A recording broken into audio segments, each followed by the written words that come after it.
আজকের এই ভিডিওতে আমরা কথা বলবো বাংলাদেশের সাবেক প্রধানমন্ত্রী শেখ হাসিনা সম্পর্কে। আজ আমরা জানব তার সম্পর্কে যেগুলোর জন্য দেশে অরাজকতা সৃষ্টি হয়েছে এবং তাকে দেশ ছাড়তে হয়েছে। আমরা ২০টা অপরাধের লিস্ট নিয়ে বিস্তারিত আলোচনা করব। এগুলো অভিযোগ যা মানবাধিকার সংগঠন, ইউএন রিপোর্ট এবং কোর্ট থেকে এসেছে। প্রথমে শেখ হাসিনার পরিচয়। শেখ হাসিনা ১৯৪৭ সালে জন্মগ্রহণ করেন। তিনি শেখ মুজিবুর রহমানের মেয়ে। ১৯৭৫ সালে সামরিক অভ্যুত্থানে তার পরিবারের অনেককে হত্যা করা হয়, কিন্তু তিনি বেঁচে যান এবং ভারতে আশ্রয় নেন। ১৯৮১ সালে দেশে ফিরে আসেন এবং আওয়ামী লীগের নেতৃত্ব নেন। ১৯৯৬ সালে প্রথমবার প্রধানমন্ত্রী হন। তারপর ২০০৯ থেকে ২০২৪ সাল পর্যন্ত টাঙা ক্ষমতায় ছিলেন। ২০২৪ সালের ছাত্র আন্দোলনে তার সরকারের নির্মম দমনের কারণে তাকে পদত্যাগ করতে হয় এবং ভারতে পালিয়ে যান। ২০২৫ সালের নভেম্বরে আন্তর্জাতিক অপরাধ ট্রাইব্যুনাল তাকে মৃত্যুদণ্ড দেয়। এখন চলো ২০টা অপরাধের বিস্তারিত কথা বলি। ১. ২০২৪ সালের ছাত্র আন্দোলনে গণহত্যা সংঘটিত করা। ২০২৪ সালের জুলাই আগস্টে ছাত্ররা সরকারি চাকরিতে কোটা সংস্কারের দাবিতে আন্দোলন শুরু করে। এটা প্রথমে শান্তিপূর্ণ ছিল, কিন্তু পরে সারা দেশে ছড়িয়ে পড়ে এবং সরকার বিরোধী হয়ে যায়। শেখ হাসিনা প্রধানমন্ত্রী হিসেবে নিরাপত্তা বাহিনী, পুলিশ, র্যাব, সেনা নির্দেশ দেন কঠোরভাবে দমন করতে। ফলে গুলি, লাঠিচার্জ, টিয়ার গ্যাসে ১৪০০ জনের বেশি মানুষ মারা যায় ইউএন রিপোর্ট অনুসারে, বেশিরভাগ গুলিতে। অনেকে বলেন এটা সিস্টেম্যাটিক অ্যাটাক ছিল, অর্থাৎ পরিকল্পনাভাবে নিরস্ত্র মানুষের উপর হামলা। ট্রাইব্যুনাল বলেছে এটা মানবাধিকার বিরোধী অপরাধ। ২. হেলিকপ্টার, ড্রোন এবং মারণাস্ত্র ব্যবহারের নির্দেশ দেয়া। হাসিনা সরাসরি নির্দেশ দেন আকাশ থেকে হেলিকপ্টার এবং ড্রোন ব্যবহার করে গুলি করতে।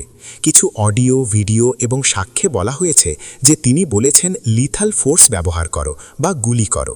এতে নিরস্ত্র ছাত্ররা আকাশ থেকে গুলিবিদ্ধ হয়েছে, অনেকে পালাতে গিয়ে মারা গেছে। ইউএন রিপোর্টে বলা হয়েছে যে security force lethal weapon, drone, helicopter ব্যবহার করেছে অস্ত্রহীন প্রতিবাদীদের বিরুদ্ধে। ট্রাইব্যুনালে এটা তার বিরুদ্ধে একটা চার্জ ছিল। ৩. নির্দিষ্ট ব্যক্তিদের হত্যার উস্কানি দেয়া। শেখ হাসিনা ২০২৪-এর ছাত্র আন্দোলনের সময় প্রতিবাদের নেতা বা সক্রিয় ছাত্রদের লক্ষ্য করে হত্যার উস্কানি দিয়েছেন বা নির্দেশ দিয়েছেন। উদাহরণস্বরূপ, ছাত্রনেতা আবু সায়েদের হত্যার ঘটনা সবচেয়ে বেশি আলোচিত। আবু সায়েদ রংপুরে প্রতিবাদ করছিলেন, হাতে কোনো অস্ত্র ছিল না, কিন্তু পুলিশ গুলি করে তাকে মেরে ফেলে। এর ভিডিও সোশ্যাল মিডিয়ায় ছড়িয়ে পড়ে এবং লাখ লাখ মানুষ দেখে। অভিযোগ আছে যে এমন অনেক ক্ষেত্রে নির্দিষ্ট লোকেদের নাম করে বা লক্ষ্য করে হত্যা করা হয়েছে, যাতে আন্দোলনের নেতৃত্ব ভেঙে যায় এবং অন্যরা ভয় পায়। আরও অভিযোগ যে কিছু লাশ পুড়িয়ে ফেলা হয়েছে বা লুকিয়ে ফেলা হয়েছে যাতে প্রমাণ না থাকে। ট্রাইব্যুনালে এটাকে ইনসাইটমেন্ট টু মার্ডার বলা হয়েছে, অর্থাৎ হত্যার উস্কানি দেয়া। ৪. মানবতা বিরোধী অপরাধে সহযোগিতা। শেখ হাসিনা প্রধানমন্ত্রী হিসেবে জেনে শুনে নিরাপত্তা বাহিনীকে অত্যাচার করতে দিয়েছেন এবং কোনো ব্যবস্থা নেননি বন্ধ করার জন্য। ২০২৪-এর প্রতিবাদে হাজার হাজার মানুষ আহত হয়েছে, গুলি, লাঠিচার্জ, টিয়ার গ্যাসে। অনেক নারী শিশুর ওপর হামলা হয়েছে, কাউকে টর্চার করা হয়েছে জেলে। ইউএন বলেছে এটা ক্রাইমস এগেইনস্ট হিউম্যানিটি, অর্থাৎ ব্যাপক এবং পরিকল্পিতভাবে সাধারণ মানুষের বিরুদ্ধে অত্যাচার। হাসিনা সুপিরিয়র কমান্ডার হিসেবে দায়িত্ব নেননি এগুলো রোধ করতে। তার শাসনকালে এমন অভিযোগ অনেক ছিল, যেমন বিরোধীদের ওপর হামলা। এর ফলে দেশে ভয়ের সংস্কৃতি তৈরি হয়েছে, মানুষ কথা বলতে ভয় পেয়েছে। ৫. অতিরিক্ত বিচার বিরোধী হত্যা সহায়তা করা।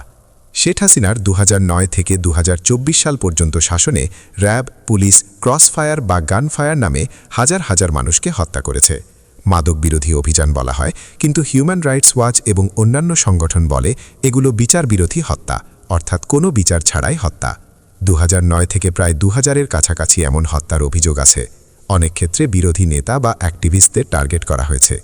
হাসিনা বলেন এগুলো আইনি অভিযান এবং অপরাধীদের বিরুদ্ধে, কিন্তু রিপোর্টে বলা হয়েছে যে এতে অনেক নিরাপদ মানুষ মারা গেছে এবং ভয় ছড়ানো হয়েছে। ৬. বিরোধীদের জোরপূর্বক গুম করা। শেখ হাসিনার শাসনকালে, বিশেষ করে ২০০৯ থেকে ২০২৪, শত শত বিরোধী রাজনৈতিক নেতা, কর্মী, সাংবাদিক, অ্যাক্টিভিস্ট এবং সাধারণ মানুষ জোরপূর্বক গুম হয়ে গেছে। র্যাব, ডিজিএফআই এবং পুলিশের নামে অভিযোগ উঠেছে। ইউএনের working group on enforced disappearance এবং বাংলাদেশের commission of inquiry on enforced disappearance বলেছে যে 2009 থেকে 3500-এর বেশি গুমের অভিযোগ জমা পড়েছে। এর মধ্যে প্রায় 600 জনের লাশ পাওয়া গেছে, অনেককে গোপন হেফাজতে রেখে টর্চার করা হয়েছে বলে অভিযোগ। 7. রাজনৈতিকভাবে গ্রেফতার করা।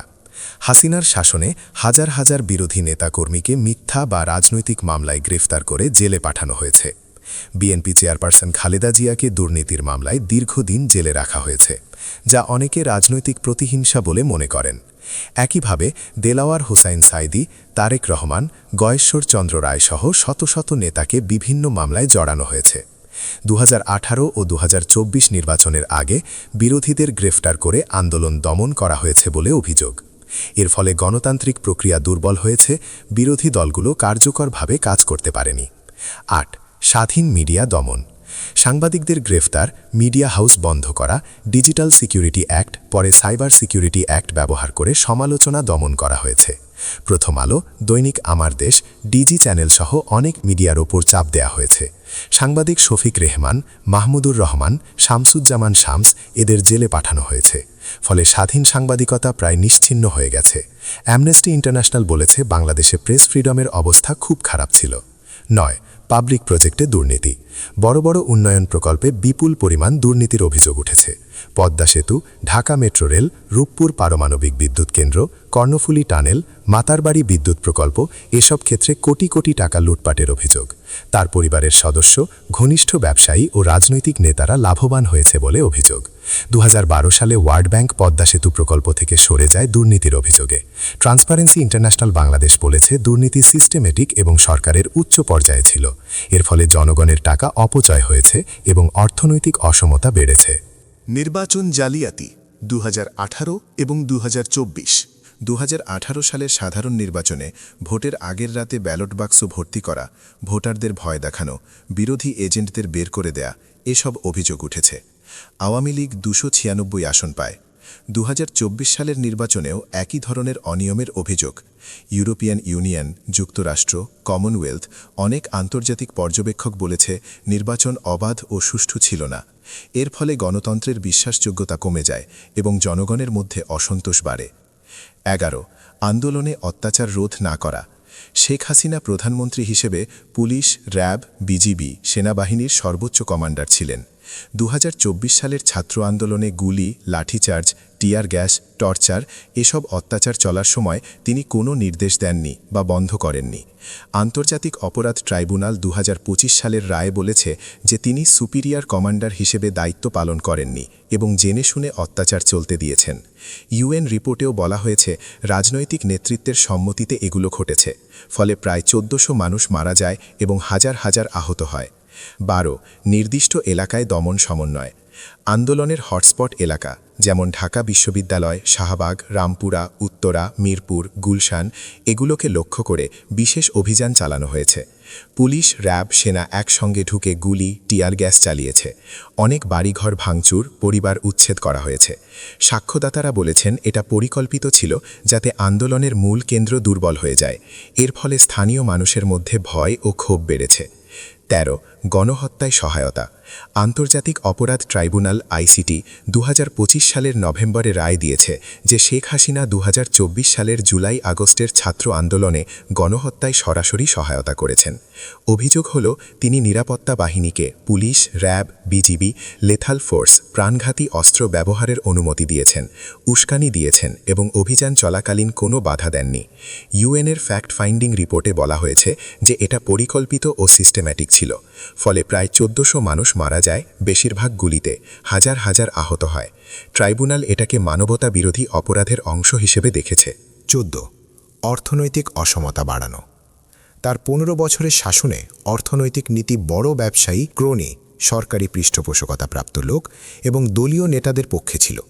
ব্যাংক লুট, হাজার হাজার কোটি টাকা ঋণ খেলাপি, দুর্নীতি, অবৈধ সম্পদ অর্জন এসবের কারণে ধনী আরও ধনী হয়েছে, গরিবের অবস্থা আরও খারাপ হয়েছে।